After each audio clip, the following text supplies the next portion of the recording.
Part 1.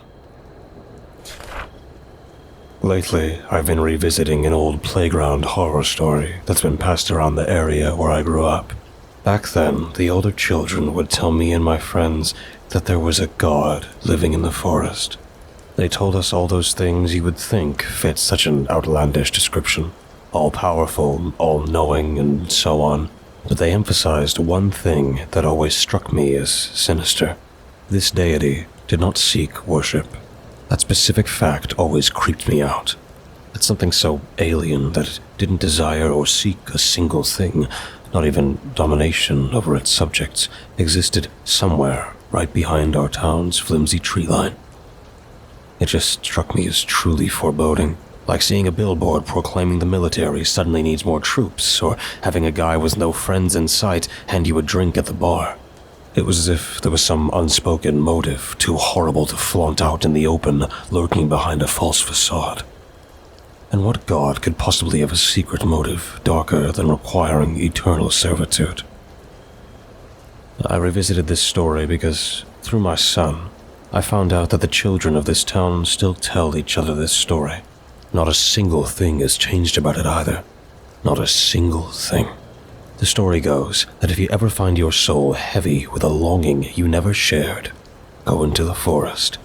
And when you have gone farther than you've ever been before, a being will have known your wish eons in advance, and grant it if your soul is the only one whom knows you went seeking. Even back then, I thought that it must have been made up by the older kids to get us into the forest alone.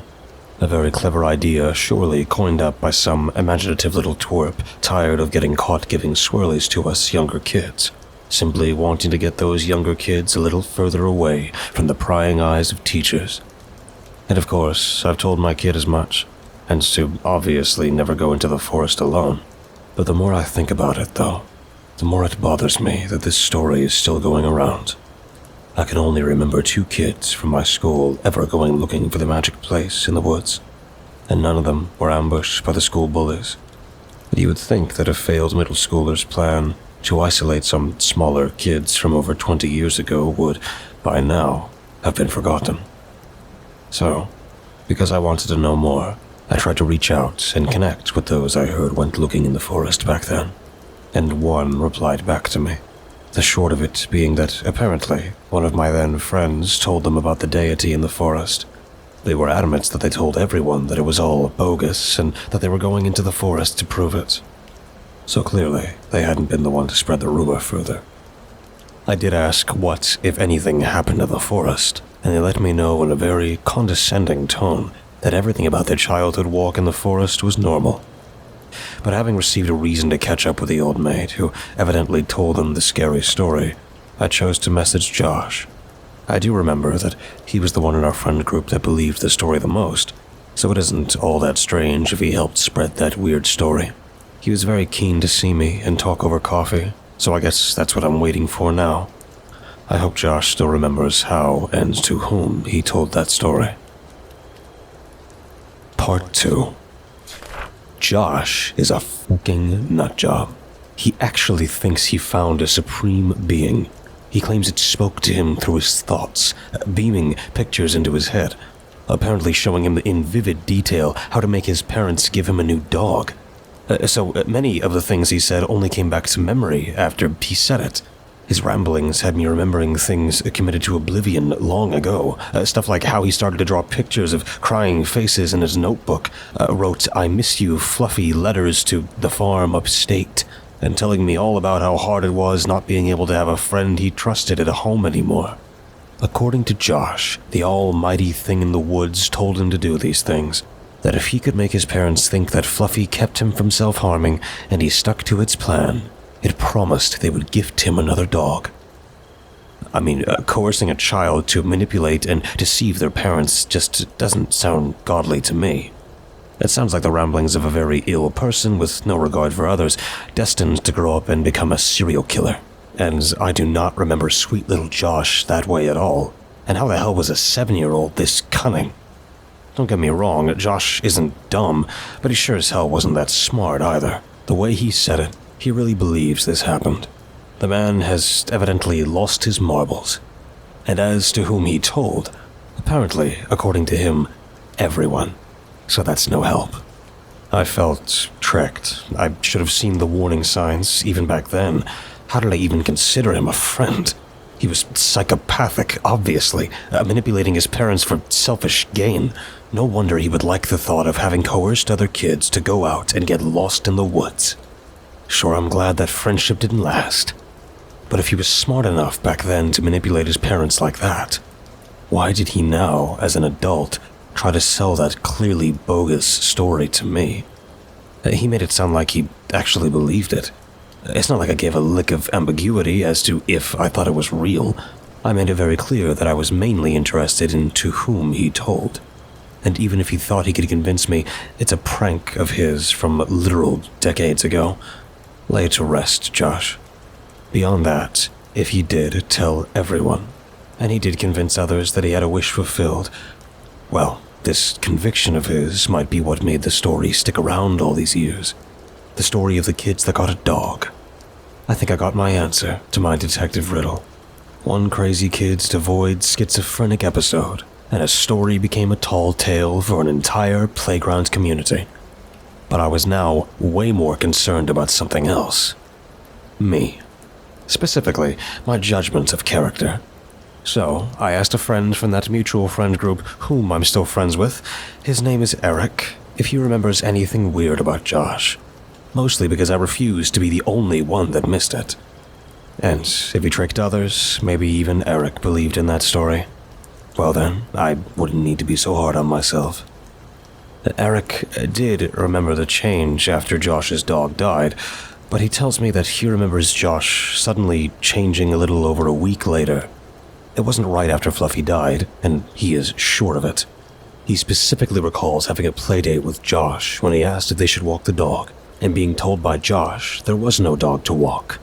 Josh apparently wasn't all that broken up about it then, but that, Eric said, changed abruptly. That I missed one of our friends being utterly psychotic kind of turned my interest around for a bit. I ended up talking mostly about if Eric had noticed anything else in my life being crazy without me noticing, and he jokingly said he did warn me about my ex. But the conversation derailed somewhat after that. I guess a combination of nervousness and relief. Relief that Eric always has been an amazing friend to me, living proof that I didn't have all piss-poor judgment of character. But an uncomfortable nervousness simultaneously grew within me. Nervousness that I couldn't bring myself to reveal that I had started obsessing about this childhood spoken story. Why did I hide this obsession from Eric? In the end, I told myself to drop playing detective. No need to dig any further. I was happy here looking at both of our kids playing together in the other room. Happy how well mine and Eric's small families got along. But I could tell Eric felt my nervousness, and that only strengthened the feeling's hold over me. While trying to let go of the story, that nervousness spilled over and brought back so many nervous impulses in me. Sitting there, listening to my son's laughter, looking into the eyes of a trusted friend, I felt vulnerable, and of course, Eric could tell I was on shaky ground. "What's wrong?" I couldn't let Eric know I, at some level, ended up believing Josh's deranged story. And in that moment, I chose to take care of Eric's question, my privacy, and one of my nervous fears with the same answer. "I want you to reassure me that if anything happens to me, you and Elise, it will take..." I don't think I completed the answer, just slowly looked towards my son in the other room. That he had no other adult caretaker had sown a fear in me, and having a chance to quelch that fear for good, I took it. Eric waited for me to turn my head back to him. His face had relaxed, and his look turned from curious to reassurance. Very calmly, he told me, "Both of you are already family." I gave him a hug that was more closely likened to a viper strike, and held that embrace until we both understood that our emotions were synchronized. For the rest of that day, home didn't feel like a place. But I still suspected that Eric noticed I was holding something from him. After all, he had always been good at picking up on those kinds of signals. I knew it will take some time for my mind to truly lay this story to rest, but in time, I will come to accept that it was Josh's outspoken belief and the voices within his head that made the rumors so persistent. After all, he did manage to get a new dog, and that must have been good proof for 7-year-olds. Part 3. When the other kid that went looking in the woods responded back to me, they wrote me a novel. Afraid I wasn't going to believe them, they apparently chose to give me their entire story. I'll spare you that entirety. The short version being, they found God, too, and they had a wish fulfilled. They wanted a younger sibling, but they didn't say more than that, so I pressured them, told them that I talked to Josh, and I was wise to the fact of how these wishes got fulfilled. Apparently, you aren't supposed to say how. It will ruin your life. And I guess Josh's life isn't that swell. He is a lonely man that was turned away by an old friend obsessing over kindergarten stories. I didn't tell them that. I told them that I just met up with Josh and was captivated by the praises he sung to the beings in the woods, which wasn't a lie, and that we were all in this together as devoted believers, which was. After a little more pressure and reassurance that everything would be perfectly fine, they told me how their wish was fulfilled. And how do you get a younger sibling? To make their wish come true, they would have to sneak into the bathroom at night, take the little pills in Mom's medicine cabinet with the numbers and arrows on the foil, then go to the kitchen and put the whole package unopened into a boiling pot on the stove for at least 2 minutes, then take out the package and put them back in. I mean, what the actual fuck? Obviously, knowing what these pills would be and that they wouldn't work after being heated, a child for sure didn't know that. I wouldn't think of that, for Christ's sake. Maybe I'm gullible, but I'm starting to question more than just my judgment here. Maybe not quite questioning if something spoke to these kids, but if getting lost in these woods really was enough to make at least 2 different people think so. And if so, how would they explain how they were able to figure these devious schemes out by their age? My desire to get to the bottom of this was successfully reinvigorated. And as I see it, that work starts and ends with confirming to myself that nothing is in these woods. I was going to look for the God in the woods, following that old story to the letter. And if by some off chance I should happen to find God, I have some very poignant questions coming his way. I can let my son be alone the rest of the evening, right? I know he isn't old enough, but there's nothing here that could hurt him. He is 8. He'd be thrilled that he gets a night to himself. Of course he's thrilled. I've laid down the law. He knows that if I get home and he isn't in bed, he's barred from sweets for the next week. I've neatly organized the leftovers in the fridge and told him he can make some sandwiches with the stuff on the second shelf if he gets through all the leftovers and is somehow still hungry. If anything, this will at least be one good thing to come from this obsession of mine. Finally letting my son take that extra step in growing up. I didn't tell him I'm going to the woods, though. Didn't want to spark his curiosity in the story and go out there himself. No. I told him that I was going out into the city, letting him know I wasn't going to take the car, so not to be alarmed that it's still there. I'm thinking that he might get it in his subconscious that it's not okay to go out and party and drive home. Maybe that works. I guess I'll know in a couple years, when he starts going out. I must admit, letting him stay home for the first time, I got a little sentimental, thinking about him growing up as fast as he is, and how in just a couple of years he'll be falling in love for the first time, going through puberty, high school, growing up. I must admit, it made me a little teary-eyed thinking of how fast he turned 8, and how soon all those monumental things would happen to him. So, tearing up, I demanded a hug before I left, hoping he wouldn't grow out of giving me those long, loving hugs, although I knew that wouldn't be the case. Very soon he'll be wincing and wriggling out of my grasp, just like we all started doing to our parents. Going out the door, flashlight in the pocket of my warmest coat, eyeing down the trees at the far end of the street. I feel like I'm proving something to our household. Both of us can stand on our own. Okay, I'm at the tree line. Honestly, I'm getting goosebumps, struggling nervously with the flashlight. I think about how childhood me would feel seeing me now. I think the version of me that heard this story from those older kids would feel pride. knowing I'd grown up to be brave enough to do this. I'm going to try and get lost in there as fast as possible, so the way out, after I turn on my GPS, will be as short as possible. I'm doing this properly, but not religiously. I don't think a god cares how you get to a spot you haven't been before. That must be true. Okay, I can't see the road anymore. No god in sight yet. I'm going off the path. The flashlight is really coming in handy. It turns out to be a lot harder than expected to go off the path this early on, especially in the dark winter months. This near to the entrance, the forest floor is covered in small bushes and snags, and I keep getting my feet stuck to them when I'm walking. I'm pointing the flashlight ahead of me, so when I shift my weight and drag my back foot forward, the shrubbery acts like tripwire, catching the toe box of my boots. I'll have to go back to the trail and try to go further into the forest, so I can find an area where I can get lost a bit more easily. I can't find the path. I'm honestly panicked. But as I keep saying aloud to myself, this was the whole point. So, I'm telling myself to spend at least 30 minutes lost, but seeking the supreme being, to follow along with the story, and to be sure with myself that, in case I don't find anything, I'll be in the same state of mind as the others were. For if it is all child psychosis, I want to be sure I know what it feels like to be stuck in here. A couple minutes passed in search.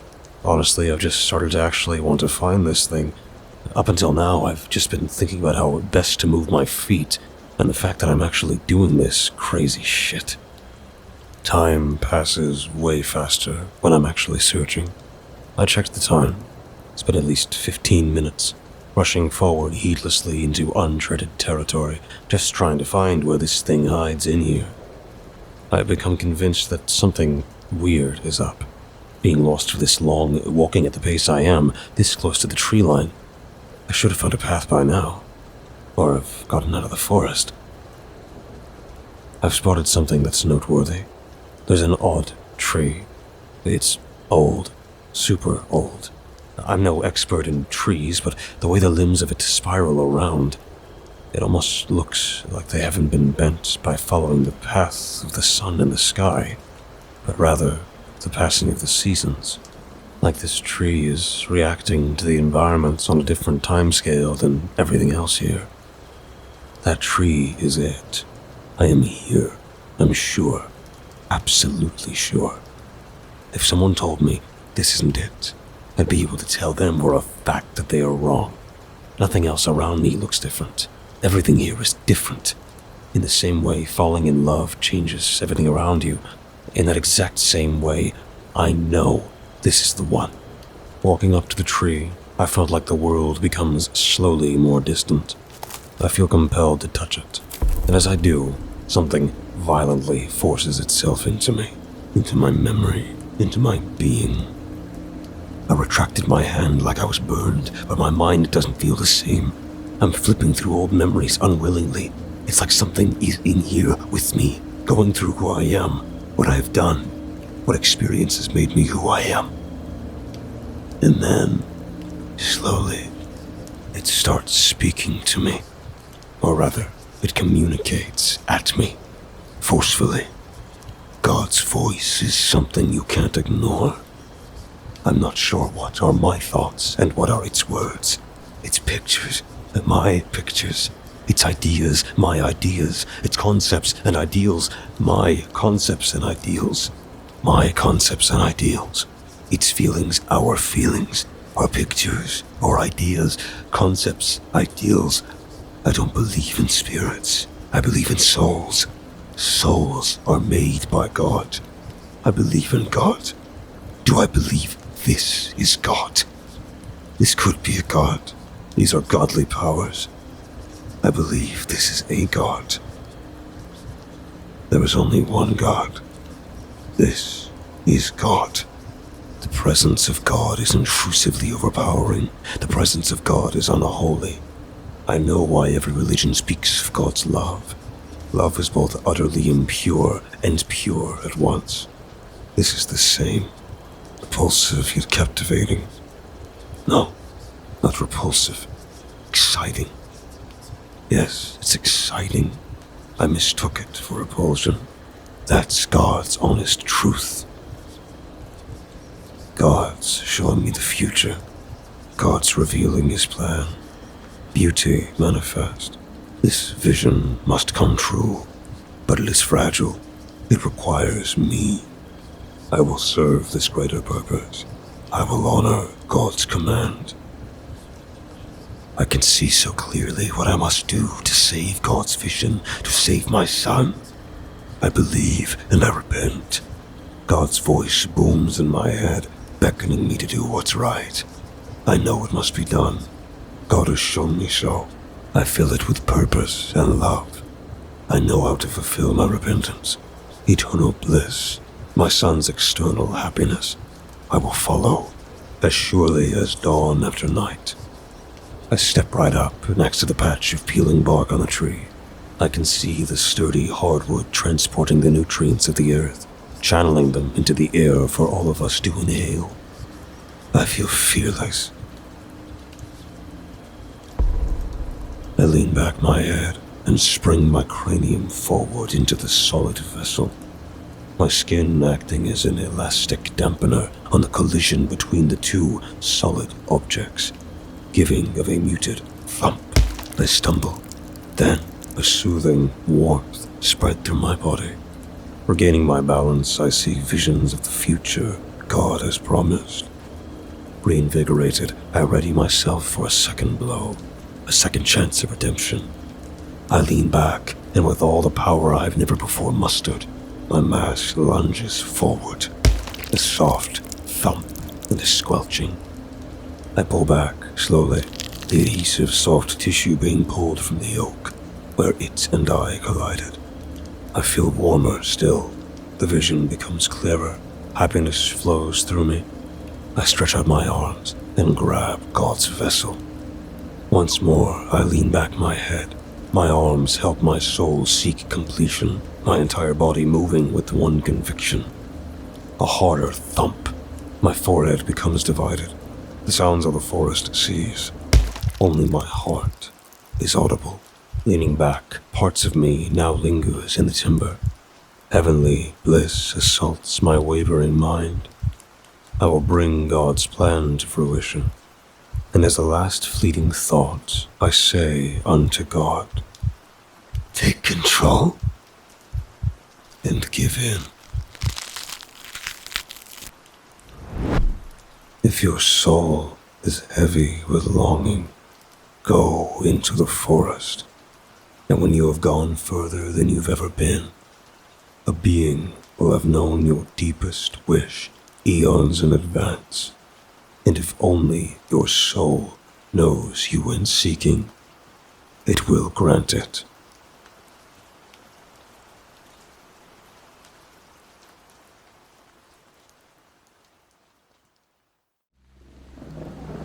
Thank you for listening and delving with me into the dark together.